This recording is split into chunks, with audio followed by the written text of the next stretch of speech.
healthier, but Wayne, oh, the thorn in their side, twisting and turning as rounds go on. His timing is absolutely stellar, and they are none the wiser. The wraparound from Wayne, another big round on the horizon.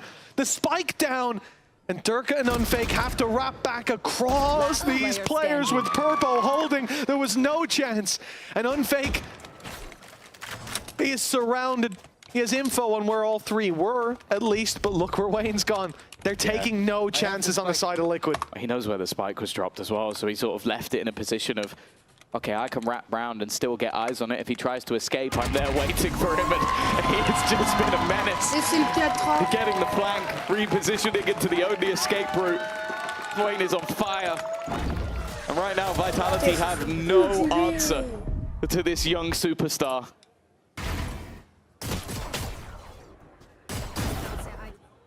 Just a stellar performance from this guy.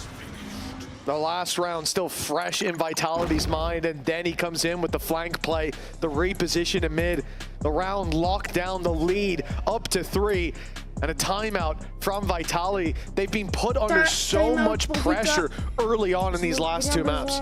Yeah, and the problem is that round 4 was unlosable. Like, there are moments in games where you go, that's impossible to lose. And a guy on 5 HP versus 3 of your players, all in different crossfire angles, and you serve him up 3 1v1s. Okay, Durka didn't serve him up, but his position was just known.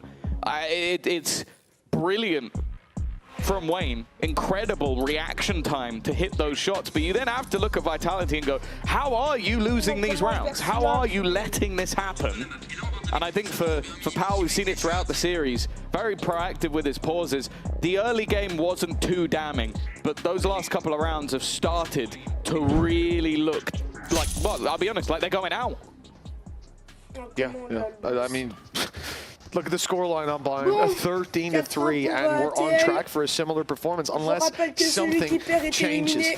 Now, Vitality have just called their pause, round 6, bit more of a normal time for it, and coming into a low buy, you've got an outlaw to work with as well, but they have to make adjustments. What we've seen so far has not been working. Individuals from Liquid are getting the one up. The game plan looks better put together on that side. And sure, the next half could bring changes, but here and now is where those changes need to be. And that's why we're going to take a moment to listen in and see what has changed for Team Vitality. I don't see it. I'm holding mid push. Portal closed. They're not peeking B. Yeah, I think we should pop, guys. Come, guys. I'm coming. I put the We volley should box paranoia ready. left side and dash. Yeah, Let's go. I'm going. I paranoia. Neo backside. Smoking Ladder, ladder, ladder. Flashing. Ladder backside. Flashing one more. Backside.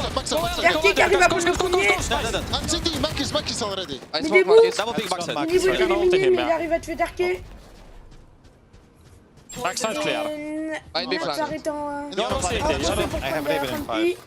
And now it's left to the retake for Team Liquid, but the plan's still not found. That's causing problems. 40 seconds, and a nice shot by Nats. More pressure put onto Vitality. It was a low buy, but they got ground. They made it to the site, but that might not be enough. The rifle on Chronicle, but his HP so low, and Nats is the one putting bodies on the floor. A fourth for Nats as he takes down his former teammate and pushes Liquid further into the lead.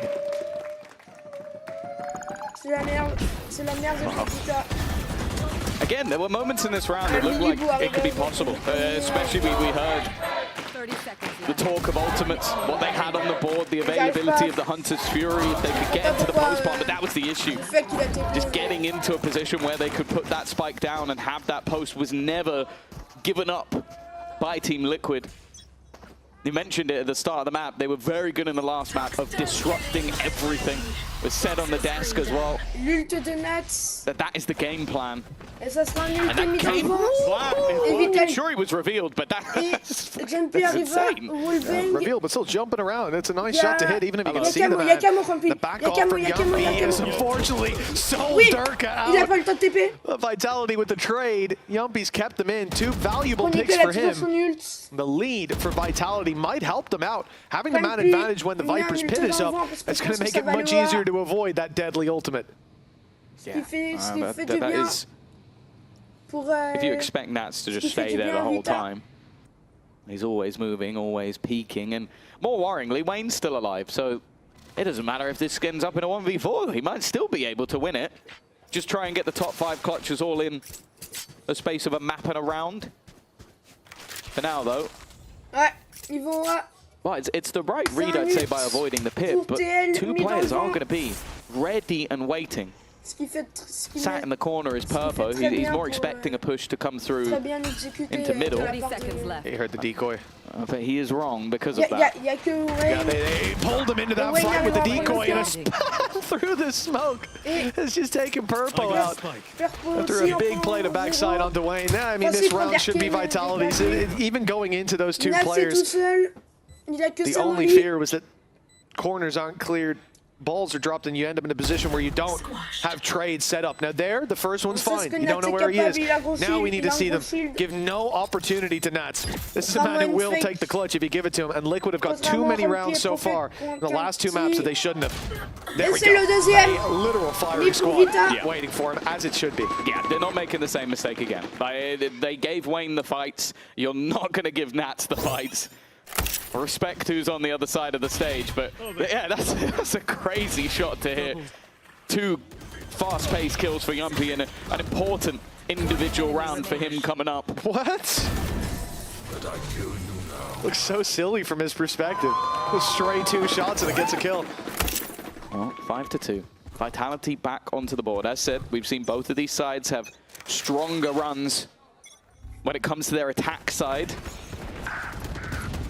And well, not a whole lot to play with in this one. A singular rifle available for Nats, and already 2 players dropped with early presence in middle. They'll need a hero once again. The Marshal's been recovered at least, but Camo's not going to have a chance to use it up this close. A headshot from the Sheriff maybe a bit more likely.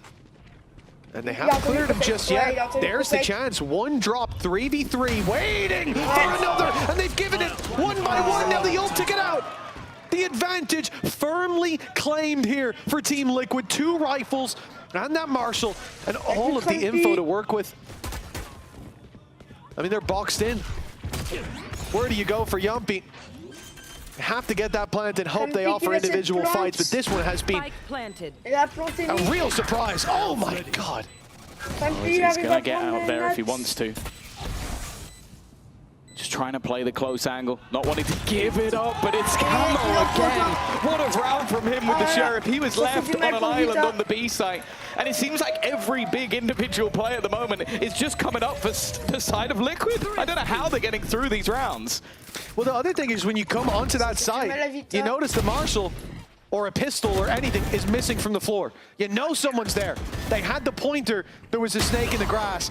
The fact that he finds 1, all right. The second is a bit unforgivable. And the fact that he then has ult to get out of there completely cost him the round. Because it could at least have been a trade. That's your round, brother. But instead, they've given him a chance when the lead was already Liquid's. They have grabbed it with both hands on that defense. A 4-round lead and a chance for it to be so much more. The thing for Vitality is they got rifles, still got that money, and 4 ultis, some big ones in there as well. This has to be where they bounce back.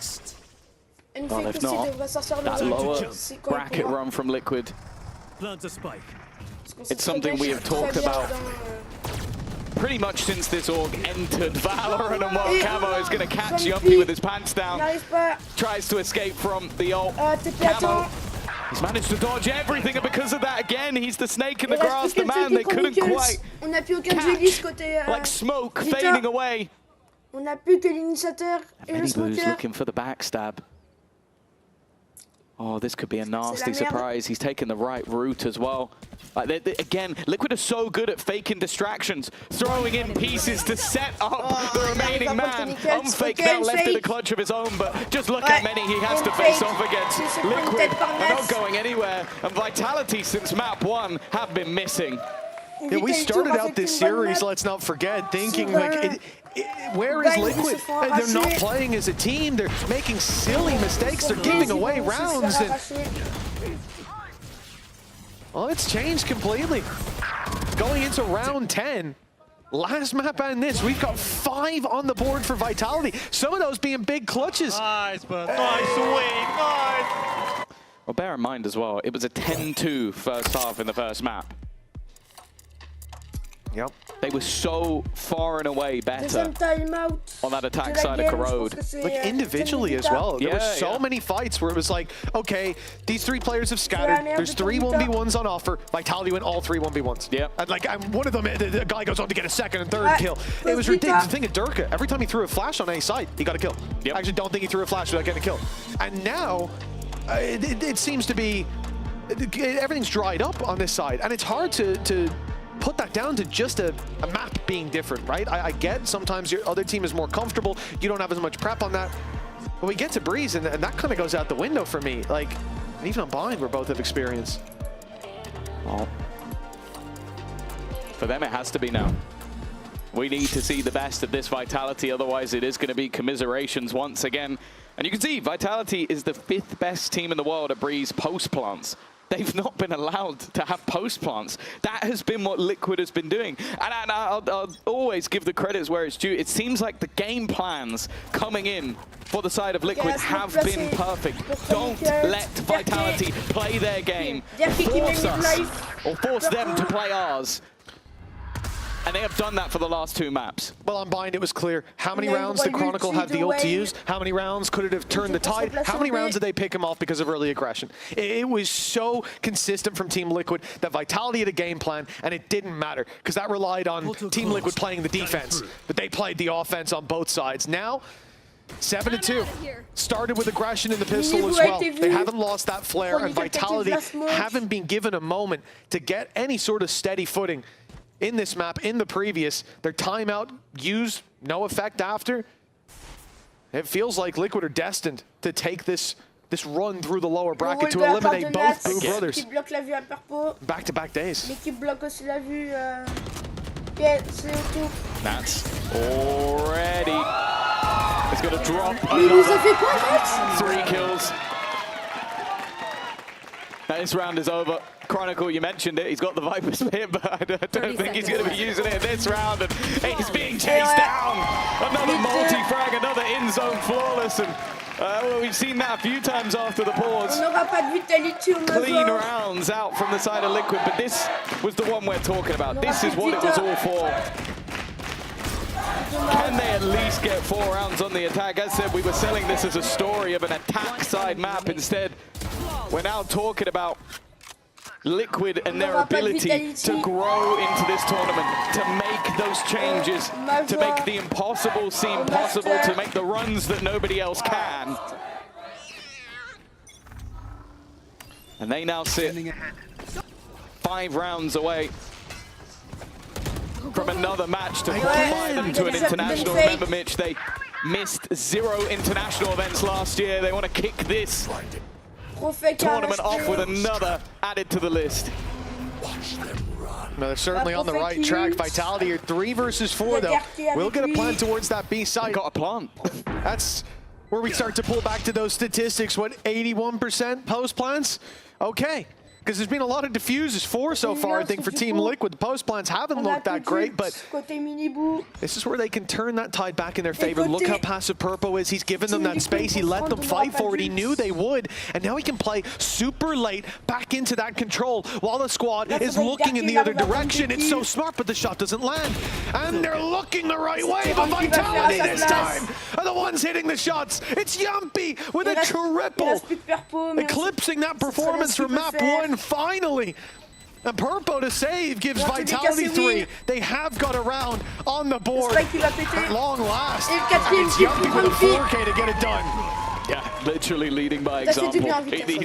They've needed something to try and ignite the candle that has been dwindling under the Liquid placed on top of it. An 8-4 is not a death sentence, but it does still feel rough. But a 9-3, I don't know, after the last map, I can't say I have any belief that they'd be able to turn it from there. Chronicle's still giving it at least, he still believes. You know what, he's seen way worse. He has. 11-1. He has indeed.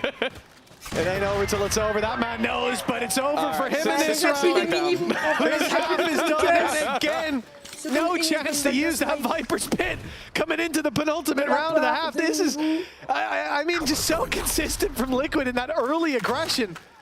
And Vitality, yeah, you get that one round, that 4K, and then you're immediately reminded why you're so far behind. Yeah. It's not been the Miniboo show so far. It's been Wayne, it's been Nats. But never forget, and he's now the defender. He's the man to try and look after Nats within the edge of this. My ult's ready. Dimensional Drift claimed an unorthodox way to do it, push a man out of his Viper's Pit and then take the orb, but it's clear that they can't just allow that space to be had, and one ult that is good for countering him is that one, but then you go straight back into the operator again. A 3v5 just to claim your 4th round. Well, he's found those 2 picks in mid. Same spot, actually. The X is almost overlapping. And now the rotates in. Mid has been left open, and instead Miniboo is now sitting, waiting on the backside. But he's been spotted at least, and then goes sliding in! The shorty claims a double, but hold on! Being picked off after, and the spike retrieved is now potentially given a plan, but look at Camel flying under the radar. He's now the last man standing, and the mistake shown 10 seconds. Camel needs to be Yerby took the TP, a fool's errand, and 9-3 to Team Liquid. A big final round from Camo as well. Oh, dear Lord. I don't know what's gone on to end that one. It is somehow again another Liquid victory. But nonetheless, let's send it down to Lou for a quick chat with representatives from Liquid.